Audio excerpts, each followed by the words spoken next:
Tao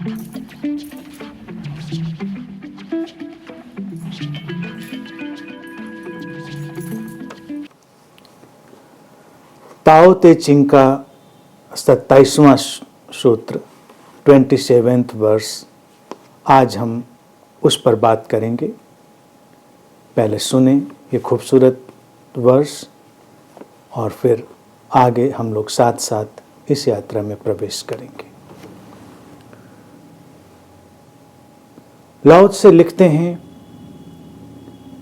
a knower of the truth travels without leaving a trace, speaks without causing harm, gives without keeping an account.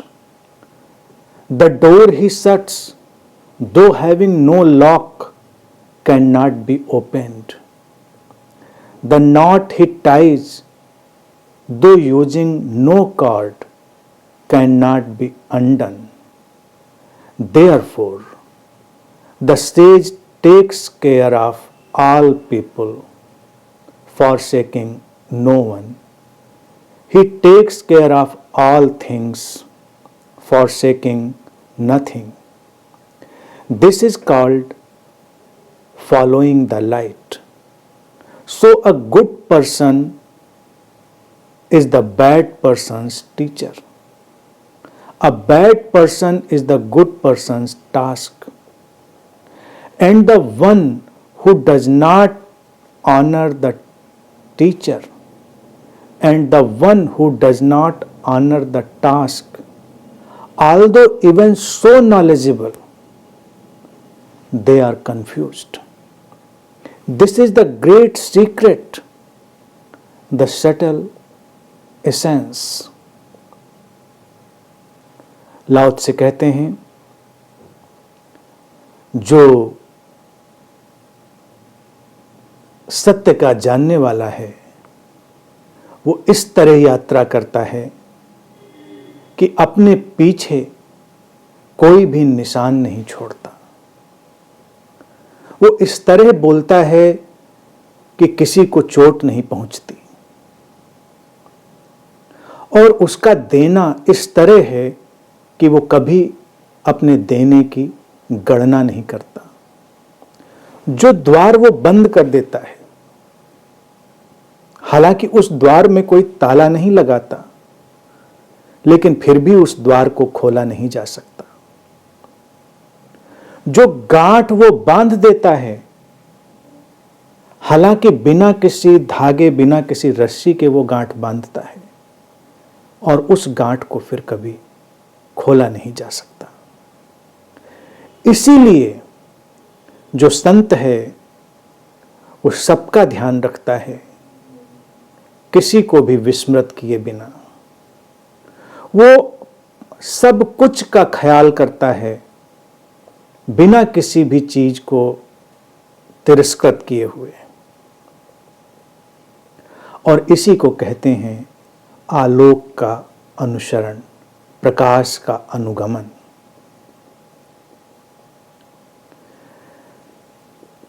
इसलिए एक अच्छा व्यक्ति एक बुरे व्यक्ति का गुरु है, और जो बुरा व्यक्ति है वो अच्छे व्यक्ति का एक कार्य है।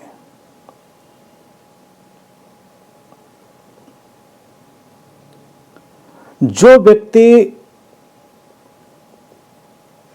गुरु का आदर नहीं करता और जो व्यक्ति उस कार्य का आदर नहीं करता, अर्थात जो अच्छे व्यक्ति का, जो गुरु हुआ, उसका आदर नहीं करता, जो बुरा व्यक्ति जो एक टास्क है जैसे होमवर्क है उसका आदर नहीं करता, वो व्यक्ति कितना भी ज्ञानी क्यों ना हो जाए वो कंफ्यूज बना रहता है, भ्रमित बना रहता है।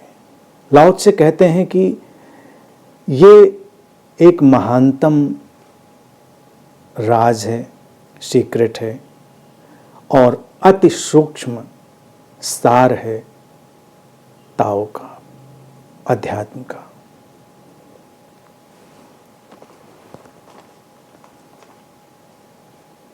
हमेशा की तरह लाओ त्से के सूत्र खूबसूरत और नई नई गहराइयों में प्रवेश करते हुए आज का सूत्र भी बहुत ही प्रसिद्ध और रूपांतरणकारी सूत्र है। उसकी सूक्ष्मतम परतों को समझेंगे, जो उसके शब्द हैं, उन शब्दों के पीछे छुपी हुई जो अनेक अनेक परतें हैं, उनको समझेंगे तो सारी बात बहुत स्पष्ट हो पाएगी। लाओ त्से कहते हैं कि जो सत्य का जानने वाला है वो इस तरह यात्रा करता है कि अपने पीछे कोई निशान नहीं छोड़ता। जैसे आसमान में कोई पक्षी उड़ जाता है तो आसमान में उड़ने वाले पक्षी के कोई पग चिन्ह नहीं बनते। जमीन पर हम चलते हैं तो निशान बन सकते हैं। इसीलिए ये यात्रा ऊंचाई की है। जब हम ऊंचाइयों में यात्रा करते हैं तो अक्सर निशान पीछे नहीं बनते, और जब निशान पीछे ना बने तो ये परिचायक है कि यात्रा ऊंचाइयों में हो रही होगी। जब हम नीचाइयों में यात्रा करते हैं, जमीन पर चलते हैं, सरकते हैं, रेंगते हैं, तो बहुत से निशान बनते हैं। लाओ त्से कहते हैं कि जो सत्य का जानने वाला है, नोअर ऑफ द ट्रुथ,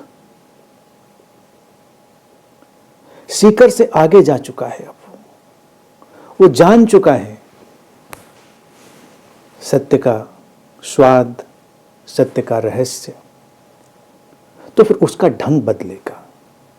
जीवन में रहने का उसका सारा जो तौर तरीका है वो बदलेगा। वो वैसा नहीं हो सकता जैसा सभी का है, जैसा सामान्य तरीका, ऐसा नहीं हो सकता। निशान न छोड़ना एक उपमा है आइडेंटिटी से मुक्त हो जाने की, अपनी पहचान से मुक्त हो जाने की एक उपमा है जो लाओ त्से ने उपयोग करी है। और जीवन की अगर हम मुक्ति की बात करते हैं, भारत में हमने मुक्ति, लिबरेशन, मोक्ष, इन सब की बात रखी। ताओ, जैसा कि हमने पहले भी कहा, ताओ ही सनातन धर्म है, इटर्नल रिलीजन है। अब इस सनातन परंपरा में, इस ताओ में जब हम मुक्ति या मोक्ष की बात करते हैं तो उसको समझ लेना पड़ेगा। किसकी, कहां, कैसे, क्या कोई व्यक्ति मुक्त होता है? व्यक्ति अपनी उस पहचान को साथ में रखते हुए जब चलता है, जो प्रक्षेपित है, जो प्रोजेक्टेड आइडेंटिटी है, उसके साथ जब तक चलता है, वो किसी भी मुक्ति का एहसास नहीं करता। एक अलग किस्म का बंधन उसके ऊपर घिरा रहता है। वास्तविक मुक्ति है ऐसे यात्रा करना कि पीछे कोई निशान न छूटे। और निशान कब नहीं छूटेगा? जब हम अपनी पहचान को गिरा पाएंगे, अपनी पहचान को हम विलीन हो जाने देंगे। पहचान विलीन होगी तो क्या हम नहीं होंगे? जैसा कि कई परंपराओं में ऐसी भाषा का उपयोग किया जाता है कि तुम्हारा मिटना जरूरी है, तो लोग कहते हैं कि हम मिटें, लेकिन फिर वो रहते तो हैं। तो क्या मिटता है? रहते तो हैं। मिटता है अपनी उस पहचान पर पकड़ का भाव। हम ये जानते हैं कि जितनी भी पहचान है वो उपयोगिता की है, प्रोजेक्टेड है, उसका कोई बहुत मूल्य नहीं है, और तब फिर कोई निशान नहीं छूटता। अन्यथा जब तक पहचान व्यक्ति के ऊपर हावी है, व्यक्ति अपना निशान छोड़ने में ही संलग्न है। संसार में बंधन क्या है? देखें, हर व्यक्ति निशान छोड़ना चाहता है, ट्रेसेस। लाओ त्से कहते हैं सत्य का यात्री पीछे ट्रेस नहीं छोड़ता, और हम तो ट्रेसेस छोड़ने में ही लगे कि जब हम पीछे लौटें तो पता रहे कि हम गए थे, हम गुजरे थे, हम थे यहाँ पर। अब उसका बहुत ही स्थूल रूप है कि लोग पत्थर गड़वा दें, मूर्तियाँ लगवा दें, जिससे पता चले कि हाँ भाई थे हम। लगे हुए हैं लोग इसमें, धार्मिक लोग, राजनीतिक लोग, तमाम लोग इसी जद्दोजहद में लगे हुए हैं। हम किताबें लिखते हैं, क्यों लिखते हैं किताबें? क्या किताब लिखने का बड़ा ही कोई ऐसा भाव विचित्र सा जाग गया है लोक कल्याण के लिए? या किताबें भी एक किस्म का पत्थर हैं? लोग जानते हैं पुस्तकें भी हमें जीवित रखती हैं, हमारे ट्रेसेज को बचा के रखती हैं। इसीलिए जो लोग अपनी मूर्तियां और पत्थर लगवाने से बचेंगे वो किताबें लिखेंगे, धुआंधार किताबें लिखेंगे, ताकि उनके ट्रेसेस बचे रहें। अब ये किताब बुरी नहीं है, बात को समझें। ये बहुत सूक्ष्म वक्तव्य हैं लाओ त्से के। लाओ त्से ने उसको स्थूल रूप में दिखाने के लिए भी कोशिश करी कि अपने जीवन काल में उसने कुछ नहीं लिखा। उसने कहा भाई मैं नहीं लिखने वाला। ये ताओ ते चिंग तो उसकी व्यवस्था में, मजबूरी में लिखे गए कुछ शब्द हैं।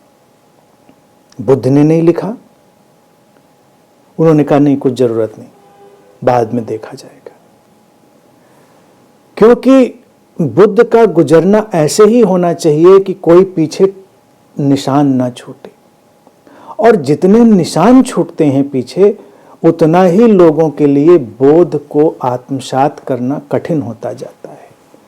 जब ट्रेसेस नहीं होते हैं पीछे तो वो इतना शक्तिशाली होता है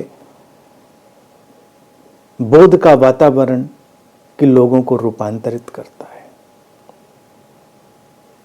लाओ त्से ने इसीलिए सूत्र में पहली ही बात है कि knower of the truth travels without a trace. इस जद्दोजहद से जो व्यक्ति अपने को किसी भी अंश में मुक्त कर ले, वो अपने भीतर एक लिबरेशन को, मुक्ति को अनुभव करने लगेगा। और वही जो स्वाद है मुक्ति का, वही जब बड़ा हो जाता है तो वही मोक्ष बनता है। हम कहीं गए तो हम चाहते हैं कि पीछे मुझे याद किया जाए, हम चाहते हैं याद किया जाए, ये है ट्रेस का छोड़ना। और लोग हमें याद करते हैं, ये अलग बात है। दोनों बातों का सूक्ष्म अंतर है, इस बात को ध्यान रखें।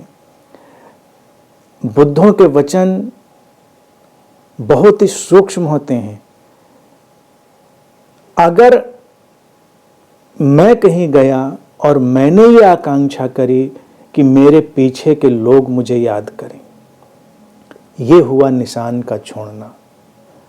मैंने नहीं करी आकांक्षा, लेकिन लोगों ने याद रखा, ये अलग बात है। दोनों में बहुत आमूल-चूल अंतर है। और बड़ी रोचक बात है कि जो लोग पीछे निशान नहीं छोड़ते, जो लोग आकांक्षा नहीं करते कि मुझे याद रखा जाए, उन्हें लोग भूल नहीं पाते। और जो लोग ये आकांक्षा करते हैं कि मुझे याद रखा जाए, उन्हें याद रखना बड़ा मुश्किल हो जाता है। उनको इतिहास की किताब पढ़ पढ़ के रटना पड़ता है याद करने के लिए कि भाई हाँ ये कोई हुए थे सज्जन। सोचो, कल्पना करो, हजारों साल पहले लाओ त्से ने गुमनामी में जिंदगी बिताई, जबरदस्ती में पुस्तक लिखी, आज हम उस पर चर्चा कर रहे हैं। हजारों साल में कितने लोग आए और गए होंगे, कितने निशान छोड़ने की कोशिश करी होगी, कितने पत्थर और मूर्तियां लगवाई होंगी, उनको कौन याद रखता।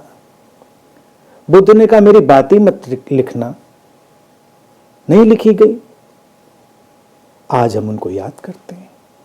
और उस 2500 साल या 3000 साल के बीच का जो वक्त है, उसके बीच में कितने कितने लोग आए और गए होंगे निशान छोड़ने वाले, उनको हम कहाँ याद रख पाते हैं। यही विरोधाभास है कि जो ट्रेस नहीं छोड़ता वो काल के भाल पर शाश्वत रूप से अंकित हो जाता है, और जो निशान छोड़ने की कोशिश करता है, काल का प्रवाह उसे पानी पर लिखे हुए नाम की तरह मिटा देता है। हर निशान यहाँ पर पानी पर लिखे हुए नाम की तरह है। मिटता है। कोशिश करो, समय व्यर्थ करना है, टाइम वेस्ट करना है, पानी पर नाम लिख रहे हैं, कथाएं लिख रहे हैं तुम। अब इसीलिए देखिए, भारतीय दर्शन और ये ताओ दर्शन ये सब एक ही हैं। ये इसीलिए कहते हैं ये सनातन सत्य के, सनातन धर्म के सत्य हैं। मोक्ष और मुक्ति का अगर तुम्हें कोई भी स्वाद लेना है तो इस पहले ही पंक्ति को आत्मसात कर लो। जियो ऐसे कि निशान की चिंता मत करो, ट्रेस की चिंता मत करो। अगर तुम निशान छोड़ने की चिंता हटाने लगोगे तो तुम सत्य के यात्री बन जाओगे। लाओ त्से ने लिखा है सत्य का यात्री निशान नहीं छोड़ता। तो इसी सूत्र को थोड़ा उल्टा करके देखें कि जो निशान छोड़ने की रुचि में धीरे धीरे हटता जा रहा है वो सत्य का यात्री बनता जा रहा है। कैसे बनेगा कोई सत्य का यात्री? निशान ना छोड़ने की समझ के कारण। लोग ध्यान में जाते हैं, अध्यात्म में जाते हैं तो भी वो अपनी पहचान कहां हटा पाते हैं, अपनी आइडेंटिटी कहां ड्रॉप कर पाते हैं। भारत में देखिए सन्यास की परंपरा रही तो सन्यास की परंपरा में तो कितना खूबसूरत प्रयोग किया, उसमें भी यही प्रयोग किया गया। सन्यास की परंपरा में जो खोजी आया उसका नाम बदल दिया, उसके वस्त्र बदल दिए, उसकी पहचान मिटा दी, खत्म की पहचान, और वो एक अलग पहचान के साथ जीने लगा। लेकिन अब लाओ त्से जैसे लोग, बुद्ध जैसे लोग जो होते हैं, ऋषि लोग, वो क्या जाने, मनुष्य तो बड़ा जटिल प्राणी है। तो जो नई पहचान मिलती है वही उसके लिए नई निशान छोड़ने की योजना लेकर आ जाती है। तो जो संन्यास्त उसका वेश है, जो वो नाम है, वही उसके ऊपर बोझ बनकर बैठ जाता है। भारत ने खूबसूरत प्रयोग किया था कि जब नाम हटाया तो बताया कि नाम का कोई मतलब नहीं, गया। और भारत में तो जैसे यहाँ पर अंतिम संस्कार की प्रक्रिया होती है तो सन्यासी का तो अंतिम संस्कार ही करा देते थे। जैसे यहाँ हिंदुओं में पिंडदान होता है, ये सब होता है, उसका वो कर देते थे, यानी कि तुम खत्म, मिट गए, मर गए। अब जब तुम मर ही गए, तुम्हारा सब अंतिम क्रिया कर्म हो गया, पिंडदान हो गया तुम्हारा, तो निशान छोड़ने की तो कोई बात रखने की आवश्यकता ही नहीं है। अब उतरो जीवन के रहस्यों में, सत्य की गहराइयों में। लेकिन अब वो फला स्वामी, फला फला, उसका ही बोझ बनता चला जाता है। कई बार अपनी पहचान में आध्यात्मिक लोग इतने ज्यादा जटिल हो जाते हैं जितना सांसारिक व्यक्ति भी नहीं होता। देखो, गुरुओं की पहचान देखो, आइडेंटिटी का इतना सशक्त उनके पीछे मापदंड होता है कि वो ट्रेस तो छूटता ही है, वो निशान तो छूटता ही है। लाओ त्से कह रहा वो नहीं छूटना है। तुम्हारे भीतर वो नहीं छूटता है, तुम्हारे भीतर अंतर जगत में ये स्पष्ट है।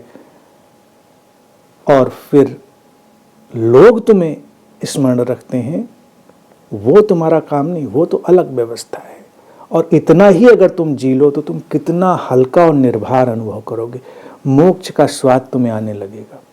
हर व्यक्ति की समस्या और आधुनिक समय में विक्षिप्तता का सबसे बड़ा कारण कि लोग मुझे पूछते नहीं, मेरे ऊपर ध्यान नहीं देते, क्योंकि तुम निशान छोड़ना चाहते हो, इसीलिए तुम्हारे ऊपर ध्यान देने की तुम्हें जरूरत पड़ती।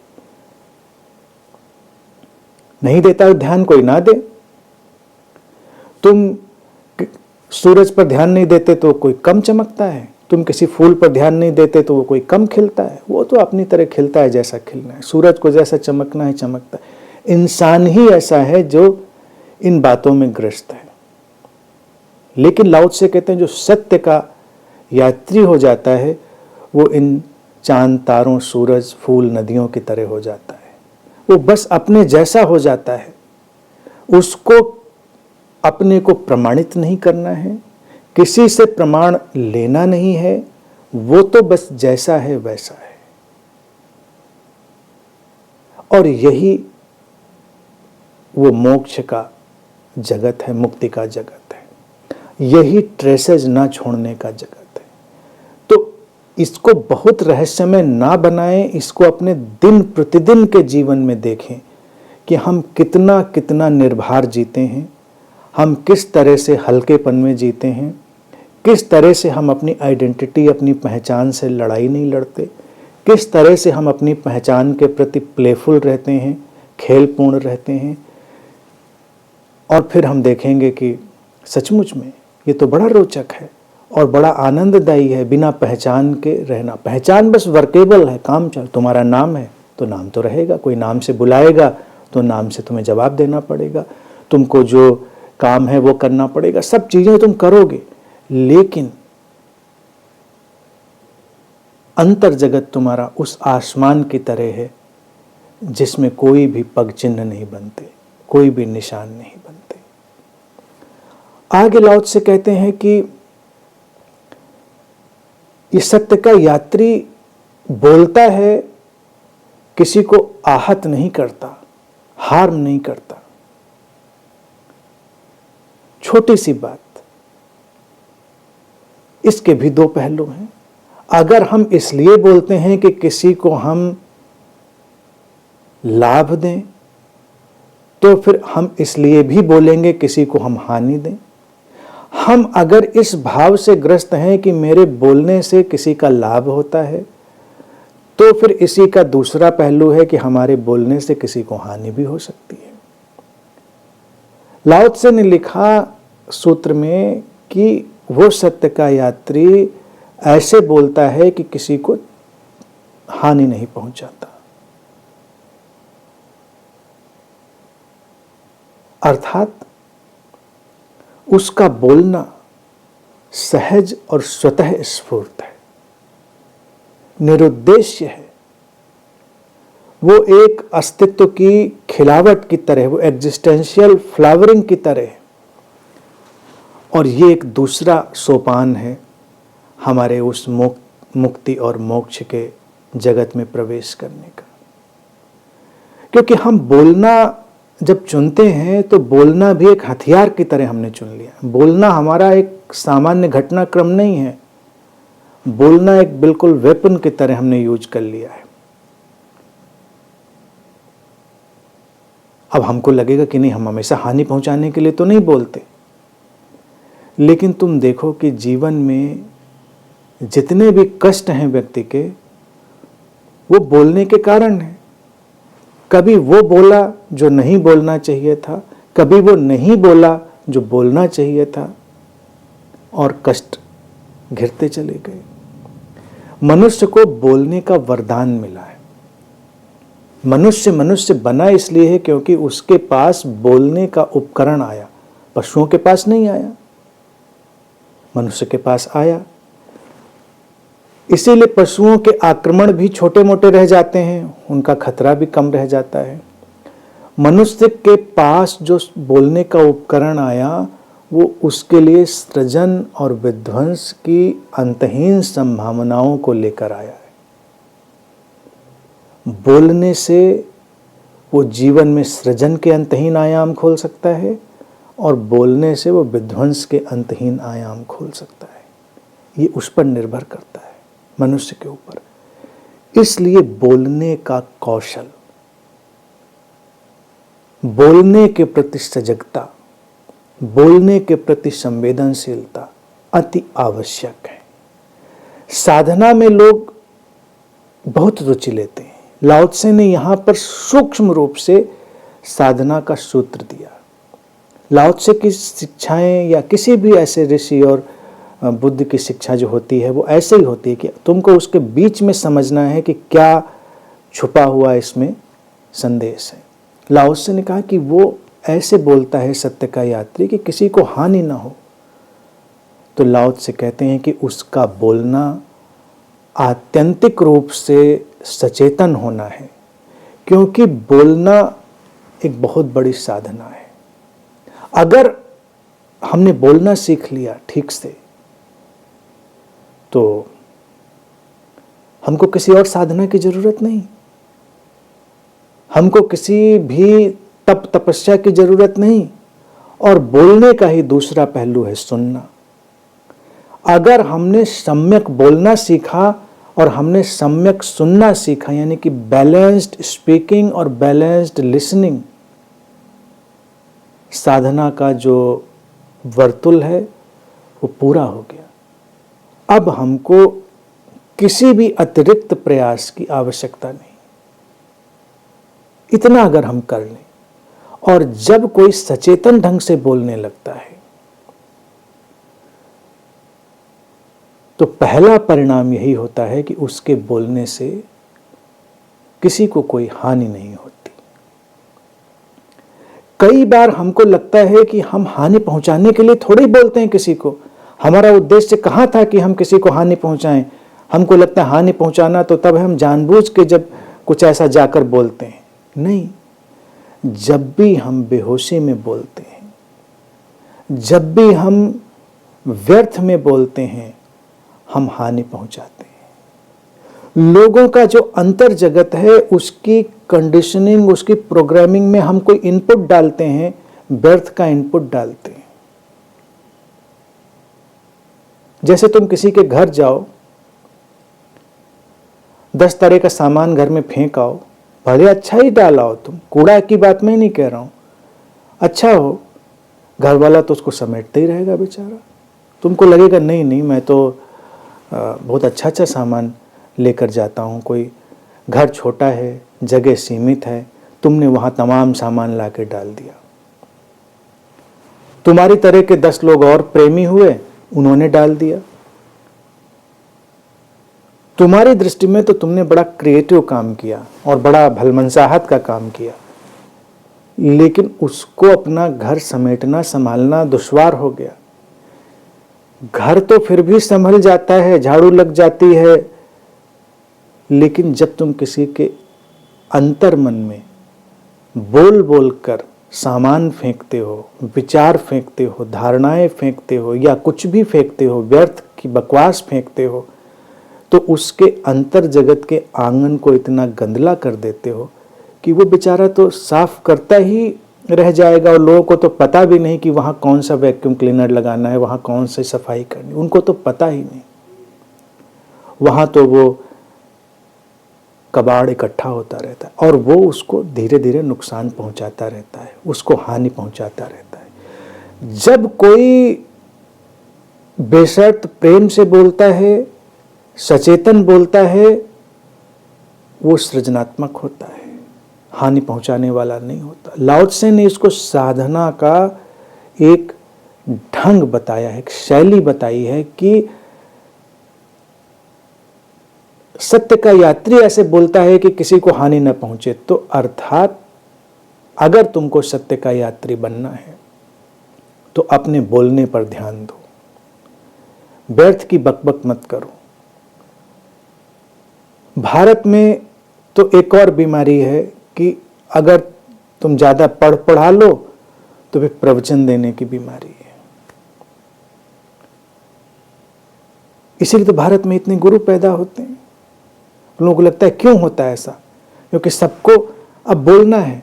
अब यूं तो लगता है कि अच्छी ही बातें तो बोल रहे हैं, कोई खराब बात तो नहीं बोल रहे, लेकिन अच्छी बातें भी जब बेहोशी में बोली जाती हैं, अच्छी बातें भी जब बेमतलब बोली जाती हैं, तो उनका भी कोई परिणाम नहीं होता। तुम किसी के घर में 1 ट्रक फूल डालाओ, फूल भी कचरा ही साबित होते हैं उसके घर में, संभालना बड़ी झंझट खड़ी हो जाती। अभी जैसे कोई भी अवसर हो, ओकेजन हो, आने वाले लोगों की संख्या तो बहुत ज्यादा हो सकती है। अब सैकड़ों लोग एक एक गुलदस्ता लेकर पहुंच जाएं, उस घर में तो अगला दिन फूलों को संभालने में निकल जाता है, बड़ी मुश्किल हो जाती है। तुमको हमने तो फूल ही दिए थे। बोलना उससे भी ज्यादा सटल है, बोलना उससे भी ज्यादा सूक्ष्म है। तो इसलिए बोलने पर सचेतन ध्यान ले जाना है, और जितना प्रेम पूर्ण बोलेंगे, जितना व्यर्थ के बोलने से बचेंगे, उतना ही अपने को हानि नहीं पहुंचाएंगे, दूसरे को हानि नहीं पहुंचाएंगे, और सर्वोपरि आज की जो सबसे बड़ी चुनौती है विक्षिप्तता और अवसाद, हम उससे बच जाएंगे। व्यर्थ के बोलने के कारण ही व्यक्ति आजकल अवसाद और विक्षिप्तता में घिर जा रहा है। कोई बोलने के लिए न मिले तो अपने से ही बोलता है, फिर वो अपने को ही नुकसान करता है। तो इसलिए बोलने का उपकरण जब इस निसर्ग ने दिया है मानव को, तो हम सोचें कि जब इतना महत्वपूर्ण उपकरण हमारे हाथ में है तो वो बेकार में तो नहीं दिया, इसलिए तो नहीं दिया होगा कि बस इसको प्ले करते रहना है बेमतलब। इसका कुछ तो ऐसा सार्थक उपयोग होगा जो जीवन को रूपांतरित कर दे, उस पर ध्यान देना है। और जब उतना उस पर ध्यान देंगे, हम सत्य के यात्री बनेंगे। और लाओ त्से कहते हैं कि जो सत्य का यात्री है वो ऐसे देता है कि उस देने की गणना नहीं करता। ये भी सूक्ष्म बात है, और ये भी ताओ का जो दर्शन है उसका एक सारभूत या कहें उसका केंद्रीय तत्व है।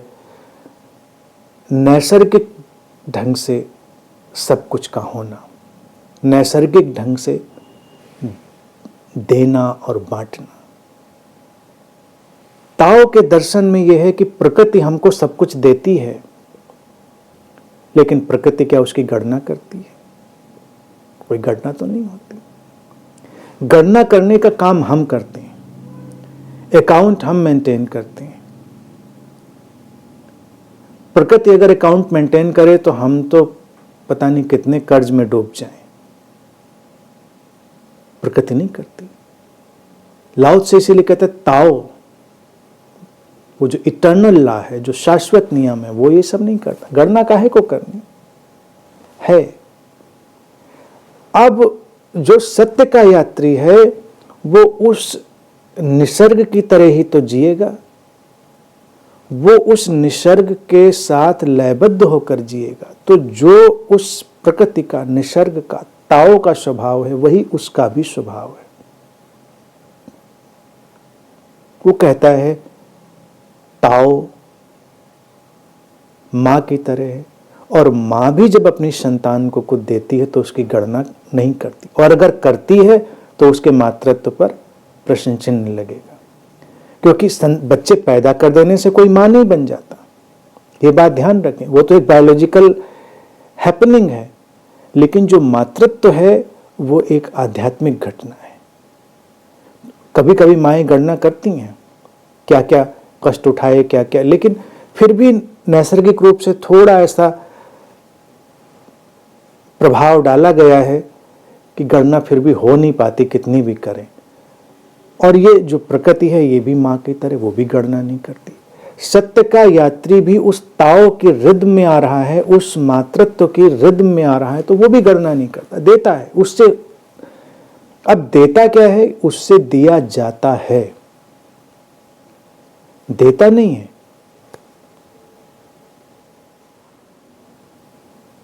देना शब्द केवल प्रायोगिक रूप से प्रैक्टिकल कारणों से लाओ त्से ने उपयोग किया है। वास्तविकता ये होगी कि देने की घटना उसके माध्यम से घटती है। वो करे क्या? उसके माध्यम से दिया जाता है, और देने की वो कोई गणना नहीं करता। सत्य का यात्री क्यों गणना करेगा? जो हो रहा है सो हो रहा है। ये बंटना एक सहज बात है, एक सहज घटनाक्रम है। तो जीवन में जो कुछ भी शुभ है, जो भी अच्छा है, उसको बंटने दें, उसको बिखरने दें, और उसका अपना आनंद है, उसका अपना आनंद है। इस बंट जाने का अपना ही एक आनंद का आयाम है। गणना करना एक तनाव का विषय है। हम गणना जब भी करते हैं हम अपने स्वभाव से च्युत हो जाते हैं, सब स्वभाव से गिर जाते हैं। गणना की कोई आवश्यकता नहीं कि हम कैलकुलेट करें किसी चीज को, किसी भी ढंग से हम उसको अपने सीमित दायरों में बांधने की कोशिश करें और जीवन में जो कुछ भी अलौकिक और अद्भुत है वो हमारी गणना के परे है। चाहे वो प्रेम हो, चाहे वो शांति हो, चाहे वो प्रसन्नता हो, उसमें कोई गणना संभव नहीं है। तो इसीलिए लाओ त्से कहते हैं कि ये जो सत्य का यात्री, इसके माध्यम से सब बढ़ता है। प्रेम बढ़ता है तो बढ़ता है, ज्ञान बढ़ता है तो बढ़ता है, शांति बढ़ती है तो बढ़ती है। वो ध्यान नहीं रखता किधर बढ़नी है, किधर नहीं बढ़नी है। बरसने वाले बादल को ये गणित नहीं लगानी होती है कि किस छत को भिगोना है और किस छत को छोड़ना है, किन घड़ों को भर देना है, किन घड़ों को खाली छोड़ देना है। बुद्ध अक्सर कहते थे, बारिश तो होती है, जो घड़े उल्टे रखे हैं उनके ऊपर से बरस कर गुजर जाती है। जो घड़े सीधे रखे हैं भर दिए जाते हैं। जो सीधे रखे हैं लेकिन फिर भी भरे हुए हैं पहले से ही किसी चीज से, उनके ऊपर भी बारिश होती है लेकिन वो भर नहीं पाते। तो जो कोई भी उस घड़े की तरह सीधा है, खुला है, वो उसमें भर दिया जाता है। सत्य के यात्री का जीवन क्रम ऐसा ही है। जबरदस्ती न उसे किसी को ज्ञान बांटना है, न जबरदस्ती उसे किसी को प्रेम बांटना है, न उसे जबरदस्ती किसी को शांति बांटनी है। जो उस अलाइनमेंट में होगा वो उसमें सराबोर हो जाएगा, जो उस अलाइनमेंट में नहीं होगा वो नहीं होगा। और वो दोनों बातों के बारे में बेपरवाह रहेगा। वो दोनों बातों की कोई गणना नहीं करेगा कि कौन भीगा, कौन नहीं भीगा, कौन जागा, कौन नहीं जागा। सत्य के यात्री का यही ढंग है।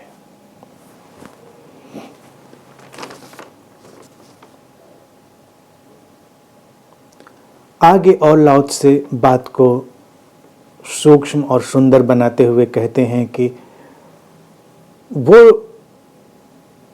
जो द्वार बंद कर देता है, हालांकि उसमें कोई ताला नहीं होता, लेकिन फिर भी उसे खोला नहीं जा सकता।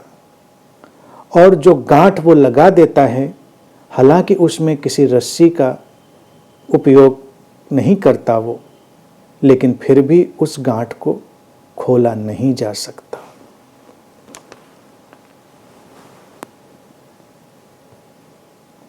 सत्य का यात्री क्यों कोई दरवाजा बंद करेगा?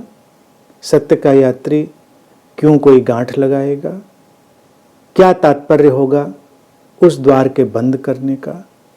क्या तात्पर्य होगा उस गांठ को लगाने का? लाओ त्से के ये प्रतीकात्मक शब्द हैं। ये लाओ त्से के इशारों वाली बातें हैं। लाओ त्से कहते हैं कि वो जो ट्रेवलर ऑफ ट्रुथ है, वो जब किसी दरवाजे को बंद कर देता है और कोई ताला वाला नहीं लगाया उसने, लेकिन उसे खोला नहीं जा सकता। ज़ेन परंपरा में इसके लिए थोड़ा पैराडॉक्सिकल टर्मिनोलॉजी का उपयोग करते हैं वो लोग। वो कहेंगे डोरलेस डोर, या कहेंगे पाथलेस पाथ, यानी कि जो द्वारहीन द्वार है या जो पथहीन पथ है, वो उसकी चर्चा करेंगे। लाओ त्से यहाँ पर उतना मिस्टिकल नहीं हुआ है। वो कहते हैं कि उसने अगर जो द्वार बंद किया है और उसमें ताला नहीं डाला है, खुला है वो, कहने का अर्थ है कि जब सत्य का यात्री कुछ प्रकट करता है, कुछ हमारे सामने उद्घाटित करता है, वो एक ऐसे खजाने की तरह है जिसे हम चाहें तो ग्रहण करें और चाहें तो ग्रहण ना करें। बस वो थोड़े इशारों में उसे ओट में कर देता है, जैसे दरवाजा बस भेड़ दिया है, ताला नहीं डाला। आमंत्रण पूरा है, तुम धक्का दो, चले आओ। लेकिन तुम अगर उसको किसी प्रयास उपाय से खोलना चाहो तो तुम खोल नहीं पाओगे, किसी के द्वारा खोला नहीं जा सकता, क्योंकि वो बंद है नहीं, उसमें ताला तो लगा नहीं है, तो खोलोगे कैसे? इसीलिए लोग कीज, मास्टर कीज और उपाय सब बताते रहते हैं और वो द्वार नहीं खुलता। सत्य के रहस्य का जो द्वार है वो नहीं खुलता और लोग उसके उपाय पर उपाय बताते चले जाते हैं। लोग मास्टर कीज तलाशते रहते हैं, फार्मूले तलाशते रहते हैं। लाओ त्से यहाँ पर तमाम साधनाओं की व्यर्थता की बात करता है। वो कहता है कि तुम अपने स्वभाव में अवस्थित हो। जब तुम अपने स्वभाव में अवस्थित हो और तुम वहीं पर हो जहां तुम्हें होना चाहिए, बस एक ओट कर दी गई है दिखावे की, तुम मुड़ो और उसको देख लो। जिसको जे कृष्णमूर्ति कहते हैं कि truth is a pathless land, सत्य एक पथहीन भूमि है। क्यों पथहीन भूमि है? क्योंकि भूमि है ही नहीं, तुम वहीं हो जहां तुम्हें होना चाहिए। फिर अगर तुम प्रयास से खोलोगे तो वो द्वार कभी नहीं खुलेगा। निष्प्रयास होना है।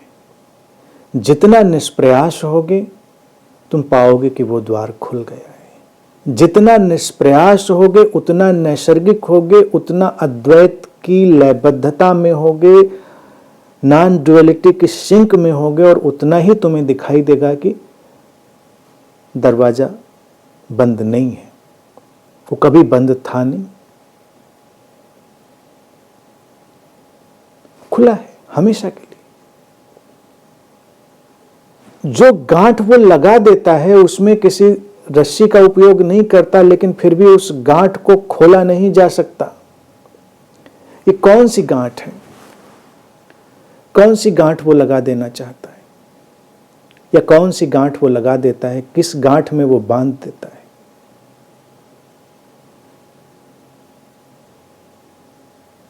हम अपने जीवन में, अपने संबंधों में इस उपमा का, इस तुलना का कितना उपयोग करते हैं कि प्रेम ऐसे अदृश्य धागों में हमें बांध देता है कि उन धागों को फिर तोड़ा नहीं जा सकता। प्रेम में कोई धागा तो नहीं है, मैत्री में कोई धागा तो नहीं है, कोई रस्सी तो नहीं है कि मैत्री में तुमको जकड़ दिया किसी रस्सी में, कोई गांठ बांध दी तुमको। लेकिन उस गांठ को तो खोलना संभव ही नहीं। हाँ, शादी में गांठ वहां जरूर बांधते हैं जो कि अक्सर खुलती और टूटती रहती है। प्रेम में कोई बांधने वाली गांठ नहीं है, क्योंकि वहां कोई रस्सी, कोई उपाय का उपयोग नहीं किया जाता।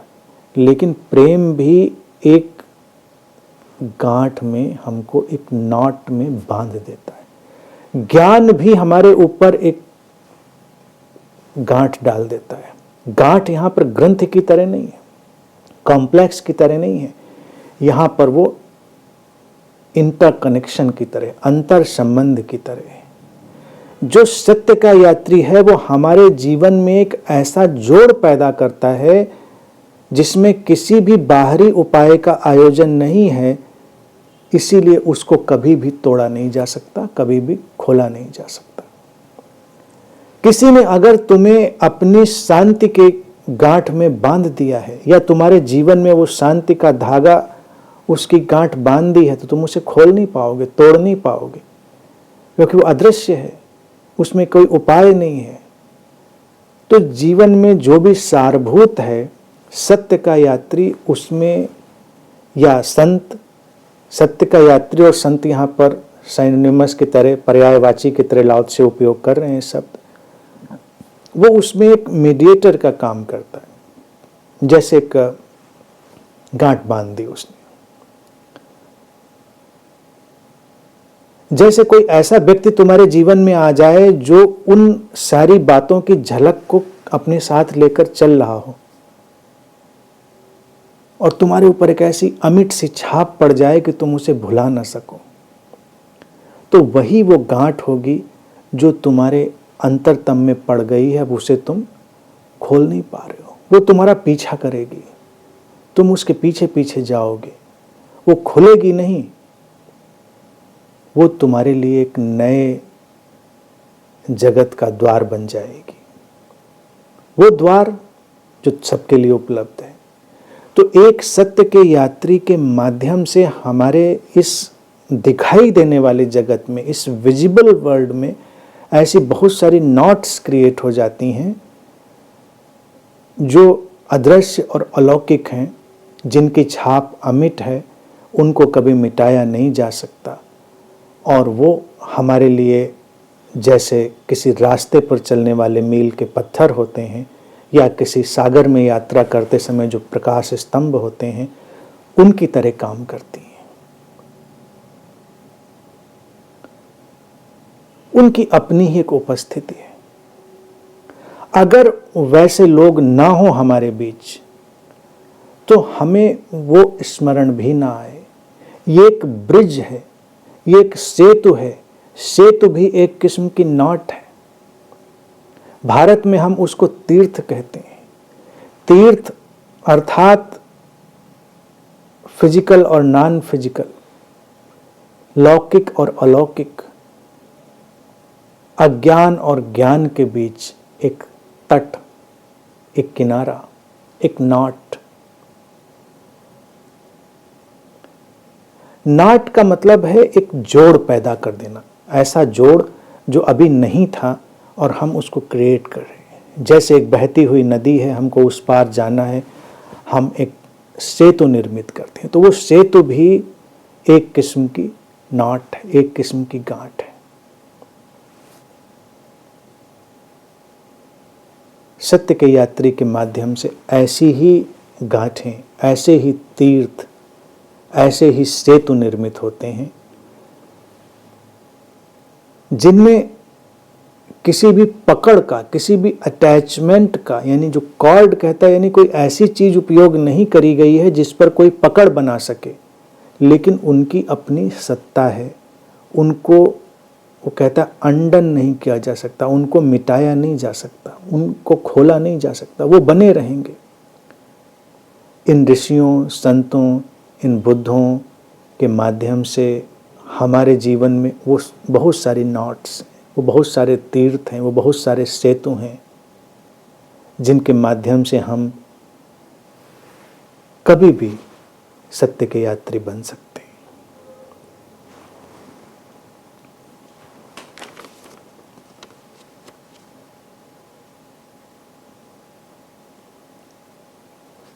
और आगे लाओ से कहते हैं कि इसीलिए जो संत है वो सबका ध्यान रखता है, किसी को भी विस्मृत किए हुए बिना। और फिर वो कहता है कि सब कुछ का भी ध्यान रखता है, बिना किसी भी चीज को विस्मृत किए हुए, बिना किसी चीज को तिरस्कृत किए हुए। और इसी को कहते हैं प्रकाश का अनुसरण, प्रकाश का अनुगमन। संत सबका ध्यान रखता है, किसी को भी भूलता नहीं, और सब कुछ का ध्यान रखता है, किसी भी चीज को तिरस्कृत नहीं करता। यही प्रकाश का अनुसरण, प्रकाश का अनुगमन है, लाओ त्से कहते हैं। सबका ध्यान रखता है संत। इस बात से भी एक बहुत बड़े भ्रम की यात्रा पैदा हुई। भारत में तो इन बातों को हमेशा जाना गया, भारत में ऐसी बातें कभी नई नहीं रहीं। तो ये तो यहाँ की हवाओं में था कि जो ऋषि हैं, संत हैं, गुरुजन हैं, वो सबका ध्यान रखते हैं। तो लोगों ने सोचा कि वो हमारी हर बात का ध्यान रखते होंगे, तो लोग ऐसी ऐसी फरमाइशें लेके फिर गुरुओं के पास जाते रहे। वो आज भी परंपरा चल रही, हमेशा चलती रही। उनको लगता रहा कि शायद संत हिमालय में साधना करने गए थे और इसीलिए गए थे कि हमारा कुछ नौकरी लगवाएंगे, हमारे घर में बच्चे पैदा करवाएंगे या कुछ और करवाएंगे। मतलब ऐसे ऐसे क्षुद्र काम, ऐसे ऐसे तुच्छ काम हम सोचते हैं कि इन्होंने तपस्या, इन्होंने सारी जो साधना है इसीलिए करी होगी, क्योंकि तो कहा गया कि संत सबका ध्यान रखते हैं, किसी को भूलते नहीं, सब कुछ का ध्यान रखते हैं, किसी भी चीज को तिरस्कृत नहीं करते। तो आप क्यों तिरस्कृत करेंगे? किसी बात को आप क्षुद्र भी क्यों कहेंगे? ऐसे कैसे क्षुद्र कह देंगे, तुच्छ कह देंगे? अगर संत तिरस्कृत नहीं करता है किसी भी चीज को, सब चीज का ध्यान रखता है, तो फिर हर चीज का ध्यान रखेगा।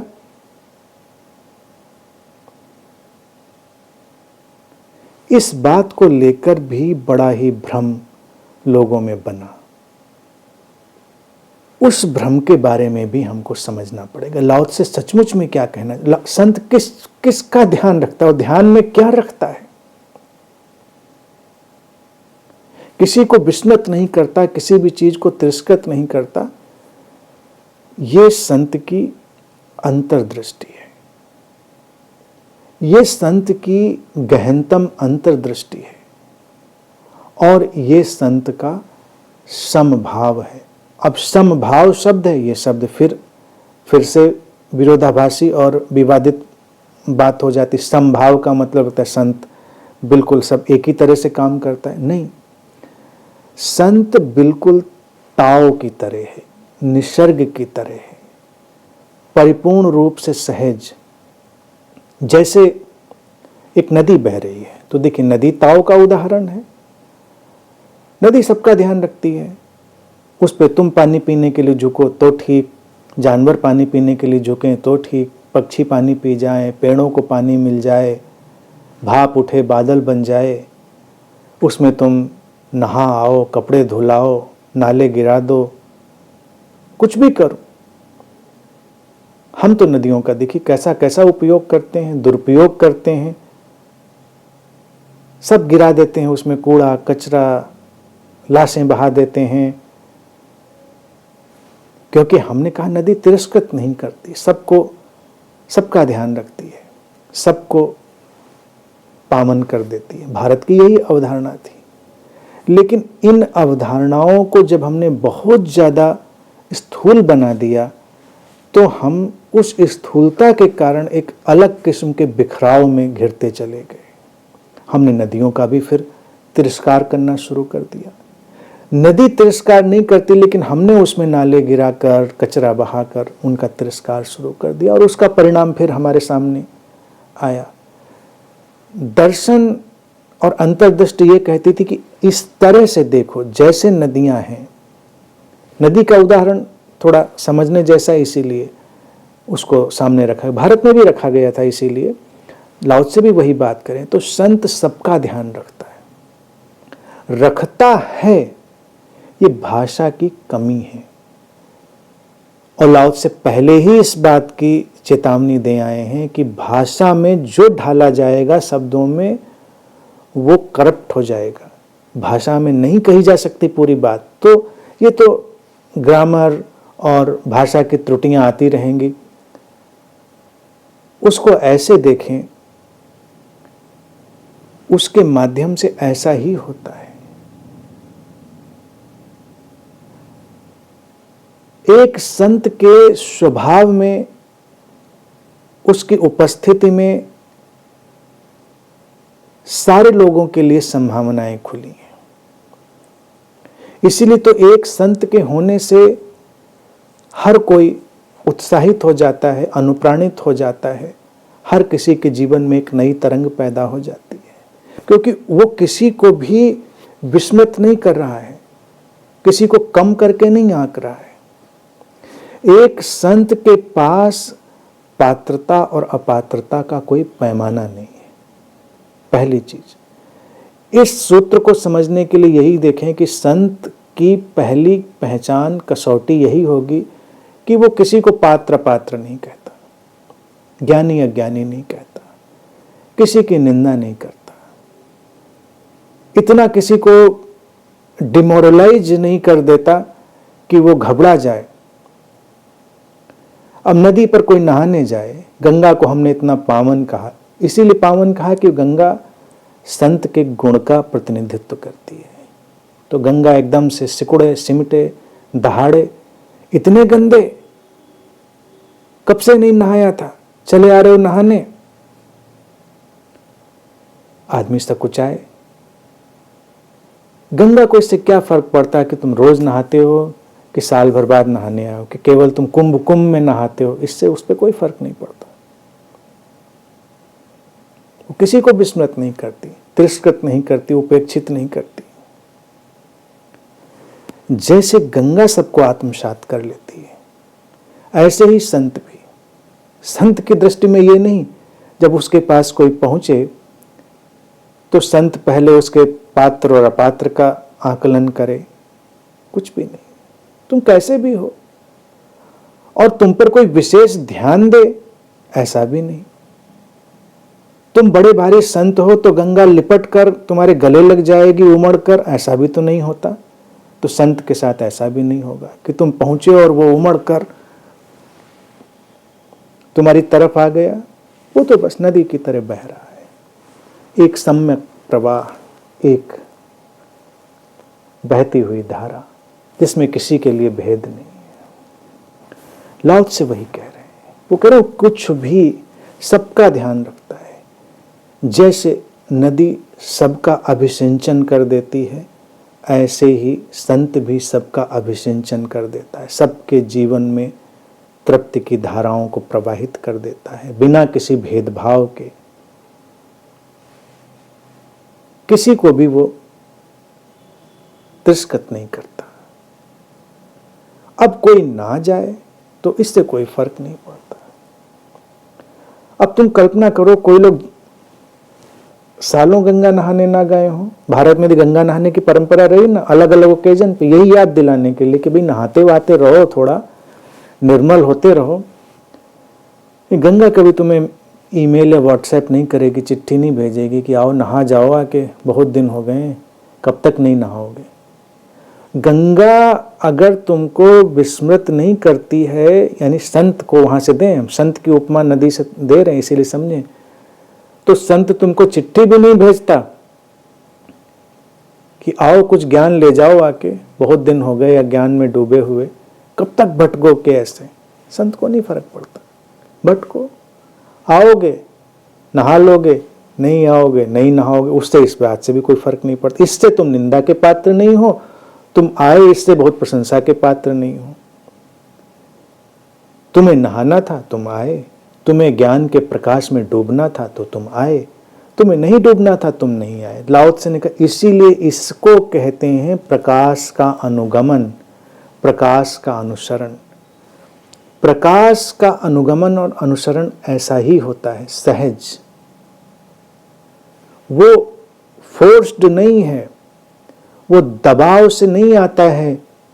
प्रकाश का अनुसरण ऐसे ही सहजता से आता है।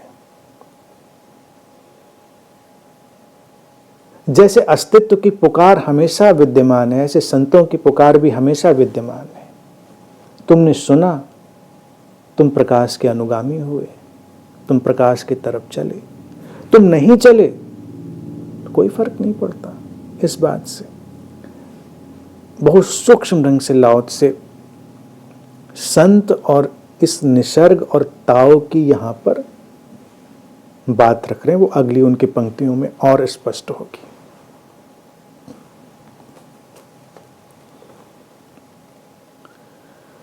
वो कहते हैं आगे,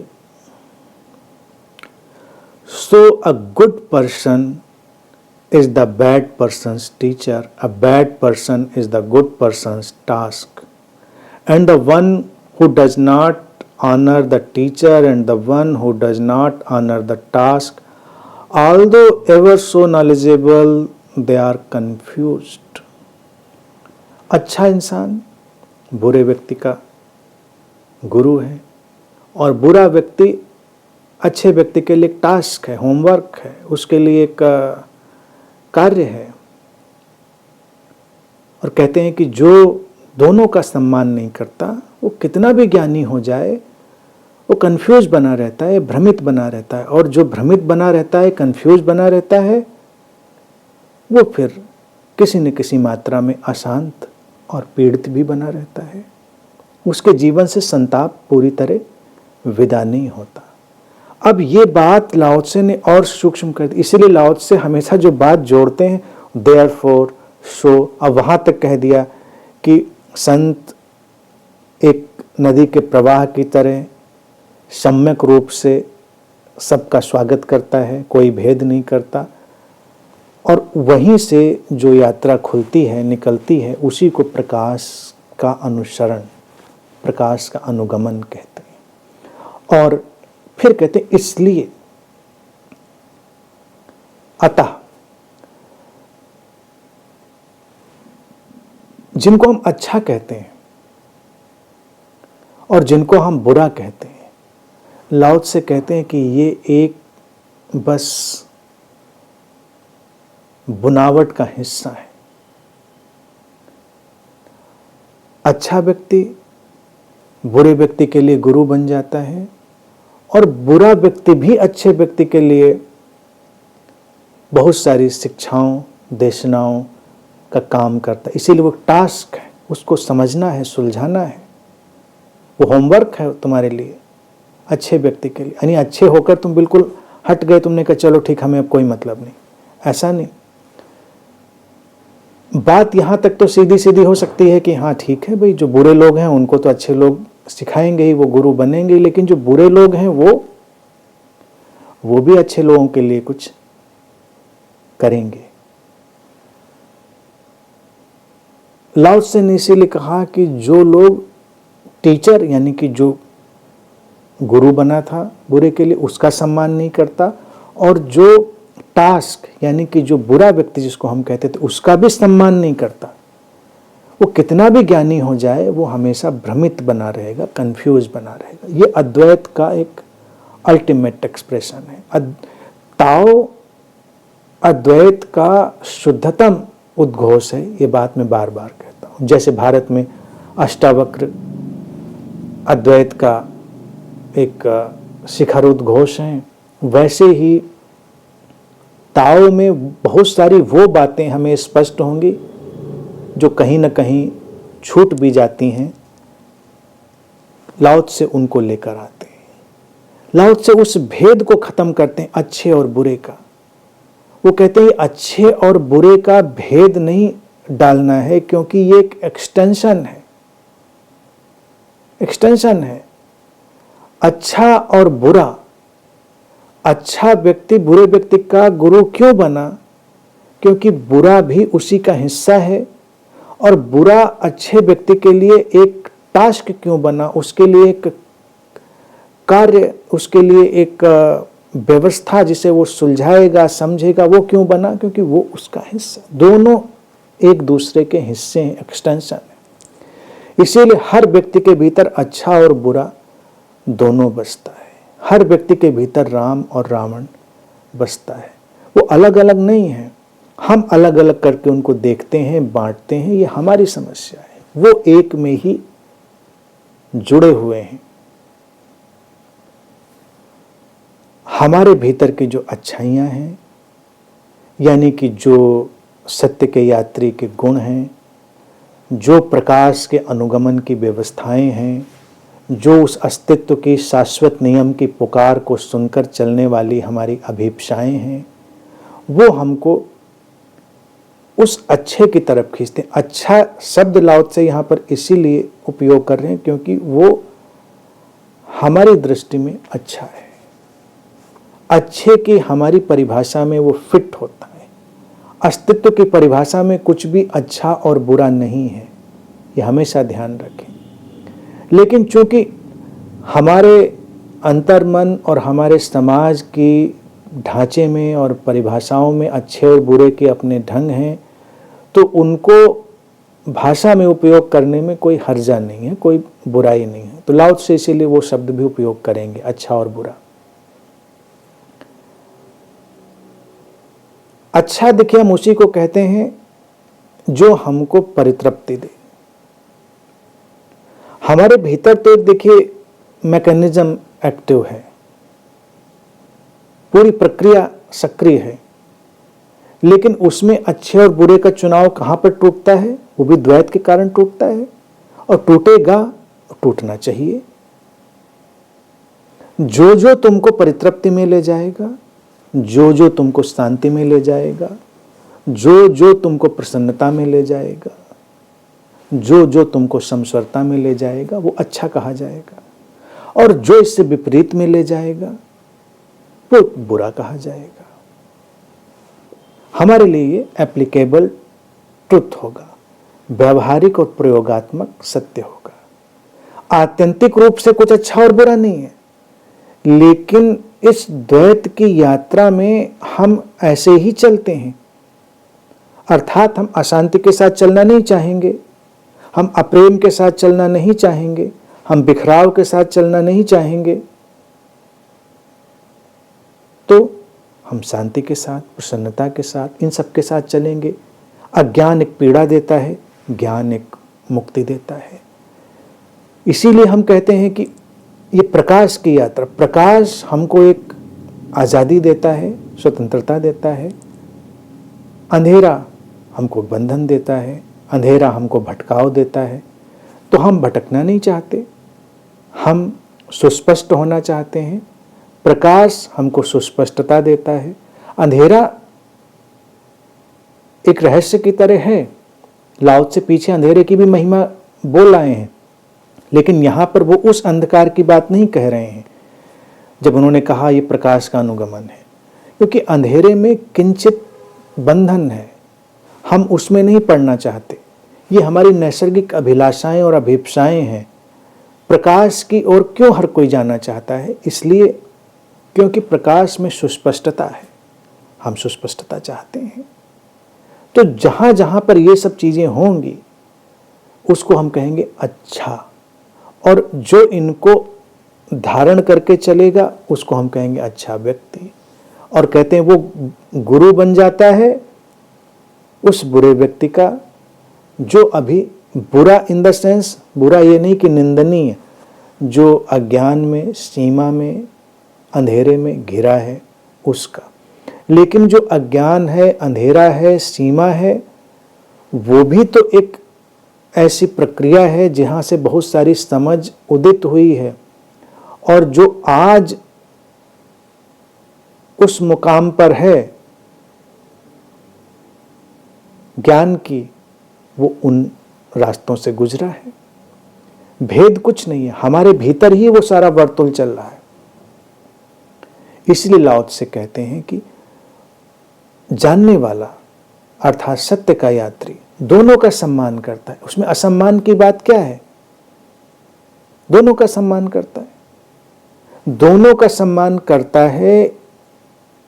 अगर वो नहीं कर पाता है, लाओ त्से ने यहां पर ये पॉइंट छोड़ा है, अगर नहीं कर पाता है तो कितना भी ज्ञानी हो जाए, अद्वैत पर प्रवचन दे दे, किताबें लिख डाले, लेकिन वो कंफ्यूज बना रहेगा, वो भ्रमित बना रहेगा, क्योंकि उसकी बीच बीच की बातों में वो निंदा, वो कटुता, वो तिक्तता उभर उभर कर आ जाएगी। क्योंकि भेद उसको लग रहा है कि कुछ तो भेद है, अच्छे और बुरे में बड़ा व्यापक। लाओ से करें भाई भेद नहीं है, ये केवल पार्ट ऑफ द प्रोसेस है। जैसे मान लीजिए उदाहरण के लिए तुम देखो, तो अपने घर में कोई भोजन बनाने के लिए, कोई डिश बनाने के लिए सामग्री लेने की, अगर सामग्री के तुम काफी पीछे तक जाओ तो तुमको अच्छे और बुरे का बड़ा रोचक सा तथ्य दिखाई देगा। अभी तो हम बाजार से या सुपरमार्केट से बड़ी धुली धुलाई सब्जियां खरीद के ले आते हैं, घर में बना लेते हैं, तो हमको वो झंझट नहीं पता चलता। आप बिल्कुल पीछे जाइए, आप खेत से सब्जियां ला रहे हैं, काट के, उखाड़ के, कुछ ज़मीन से लाई जाती हैं, कुछ तोड़ी जाती हैं, उनमें धूल है, मिट्टी है, फिर उसको साफ़ करते हैं, फिर उसको आप क्लीन करते हैं, उसका जो उपयोग लायक चीज़ है वो रखते हैं, जो उपयोग लायक चीज़ नहीं उसको काट कर अलग करते हैं, फिर उसको आप अपने इंग्रेडिएंट्स के साथ बनाते हैं, फिर उसको आप अपने बर्तनों में, जो रुचिकर सुरुचिकर बर्तन हैं उनमें आप परोसते हैं। तो पूरा एक प्रोसेस हुआ। तो जब टेबल पर वो डिश बनकर आई तो देखने में लगे कितना अच्छा, कितना अद्भुत, डेकोरेटिव, सजावटी, इसका एरोमा, इसकी खुशबू। लेकिन जब वो पीछे जाएंगे तो जो जो उसमें से काटा छाटा था आपने, उसको लेकर आपके मन में कोई निंदा थोड़ी थी। जब आपने आलू का छिलका भी उतारा था, अब छिलके के साथ भी आलू आप पका सकते हैं, उसमें मत जाइएगा, ये बातें मत उठाइएगा कि हम तो छिलके वाला आलू पकाते हैं। अगर आलू का छिलका उतारा आपने तो छिलके की निंदा नहीं है, छिलके का भी सम्मान। इसीलिए तो कभी कभी छिलके वाला आलू बना लेते हैं आप,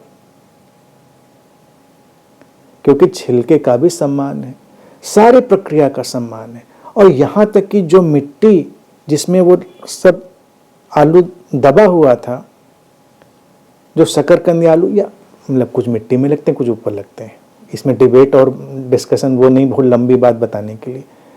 उस मिट्टी का भी तो उतना ही ऑनर है, उतना ही सम्मान है, उतना ही रेवरेंस है। लेकिन उस मिट्टी को आप अपनी डिश में नहीं डालना चाहेंगे, अपने भोजन में नहीं डालना चाहेंगे। भोजन में वो मिट्टी डालेंगे तो फिर सब गुड़गोबर हो जाएगा। जो अद्वैत की अंतर्दृष्टि के साथ चलेगा वो उस मिट्टी के भी उतने ही सम्मान में है, उतनी धूल के सम्मान में है, और उस वेजिटेबल के सम्मान में है, और जो बनकर तुम्हारे सामने आ गया है उसके सम्मान में, सबके। मैं इसमें तो और आगे इंग्रेडिएंट ऐड कर दूं अद्वैत में, तो वो भी आजकल की विक्षिप्तता और लोगों के तनाव को कम करेगा। इवन जो केमिकल फर्टिलाइजर वो सब भी डाल दिए गए हैं बीच में, उनका भी सम्मान करो, उनकी भी निंदा और उनका तिरस्कार मत करो, वो भी उस प्रोसेस का हिस्सा है। और कभी कभी मुझे लगता है कि उतने सम्मान से अगर तुम केमिकल और उनको भी एक्सेप्ट करते हो तो तुम्हारे लिए शायद उतने नुकसान वाले ना हो, और ना करो तो तुम्हारे लिए सभी को नुकसान वाला है। अच्छा और बुरा का भेद कहाँ पर है? भोजन में ठीक ठीक मिट्टी का आ जाना बुरा हो जाएगा, लेकिन अपनी जगह मिट्टी का होना बुरा कहाँ है? वो पूरी तरह सम्मानित है। तो अच्छाई और बुराई इंसान के जीवन में भी कहाँ पर बंटती है? क्रोध और करुणा। अंतर जगत के उदाहरण को देखें। क्रोध एक एनर्जी है, त्वरा है, फोर्स है। मनोविज्ञान कहता है कि क्रोध ही रूपांतरित होकर करुणा में बदलता है। जिसके क्रोध में धार नहीं है उसकी करुणा भी शैलो होती।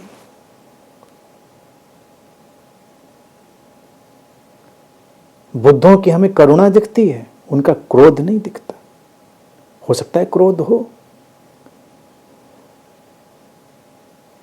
लेकिन उन्होंने चूंकि अपने क्रोध का सम्मान किया होगा तो वो क्रोध रूपांतरित हो गया होगा। अपने बेसिक क्वालिटीज का भी जब हम सम्मान करते हैं तो सब कुछ रूपांतरणकारी हो जाता है। जब करुणा का व्यवहार हो रहा हो और करुणा फैल रही हो तो करुणा में क्रोध का रंग शामिल हो जाए तो करुणा को थोड़ा सा खराब करता है, लेकिन उसके आधार में तो वही है।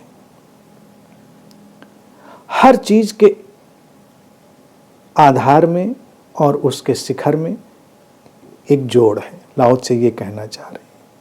वो कह रहे हैं कि भाई सबका सम्मान जब तुम सीख लेते हो तो सीख क्या लेते हो?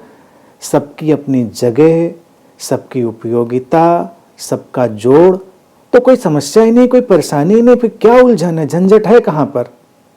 कोई कंफ्यूजन नहीं है।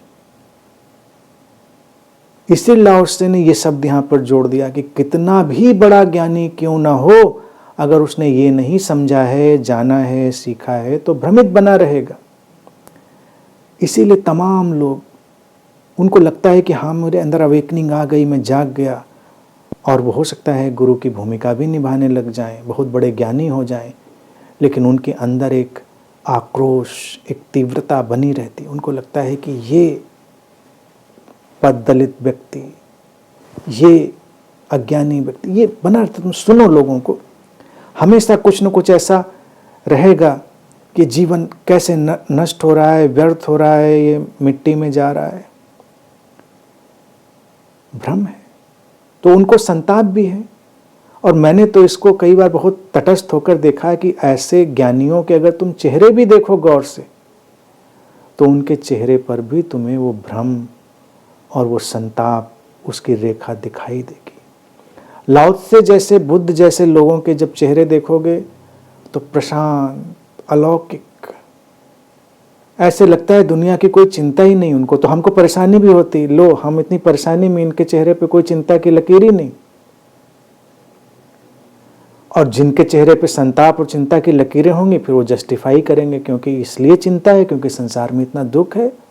अब तुम अंधेरे में धक्के खा रहे हो तो क्या मैं यहाँ बैठकर खुश हूँ? तो मुझे तो परेशान होना है, दुखी। अब तुम्हारे अज्ञान को लेकर मैं परेशान नहीं होऊंगा तो काम कैसे चलेगा? बहुत परेशानी है मुझको। लाओ से जिस संत की परिभाषा करो कहते उसे कोई परेशानी नहीं। काहे को परेशानी होगी उसको? क्यों परेशान होगा? वो तो एक नदी की तरह बह रहा है, निष्कलुष, निर्मल, अबाधित, शाश्वत प्रवाह में। अंत में जो लाओ से कहते हैं वो भी बड़ा सुंदर, छोटी सी बात। वो कहते हैं कि this is the great secret, ये छोटी सी बात ही बहुत बड़ा राज है। द सटल एसेंस, अब सटल भी ले आए, बहुत ही सूक्ष्म सार। अद्वैत बहुत ही गहन और गूढ़ अंतर्दृष्टि है।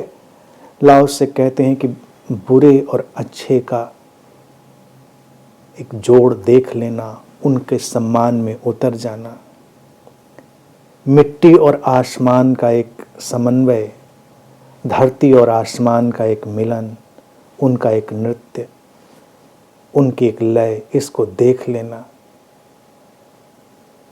जो इसको देखता है वो उस महानतम राज को जानता है। और ये बड़ा ही सूक्ष्म स्तार है, अध्यात्म का बड़ा सटल एसेंस है, सटल एसेंस है। यहां तक जब हम पहुंच जाते हैं और उस सूक्ष्म सार को आत्मसात कर लेते हैं, वही है परम मुक्ति, वही है परम मोक्ष। क्योंकि अब कोई संताप नहीं है।